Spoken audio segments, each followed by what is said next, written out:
আসসালামু আলাইকুম প্রিয় দর্শক বন্ধু, আলহামদুলিল্লাহ দেশি পেঁপে ক্ষেত দেখেন 3 কেজি মতন হয়ে গেছে।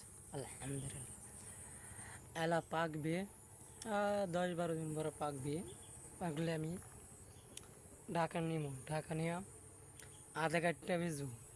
কোন পাকেরই কোন পাকেরই বেচবো না, আমি ঢাকা নিয়ে খুরসা বেচবো। দেখতে পারছেন এখন আমার 3 ভাই ক্ষেত, দেখতে পাচ্ছেন এই যে দেশি পেঁপে ক্ষেত।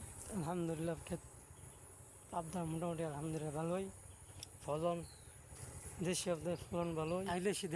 দেশি আর এই যে টপডেরি কালার হইতেছে, কালার হইব এই সাবধানে হরে কালার হয়ে যাব। টপডেরি দেরি লাগে না, টপডেরি রাতের রেখে যা, আর দেশিরা একটু দেরি লাগে। এই দেশি দেশি দেশি দেশি বাপ্তা এই যে টপডেরি দেশিও করছি, টপডেরি করছি।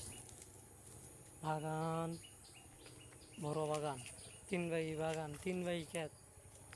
এই যে সব এখানে দেখেন ফলন, এই যে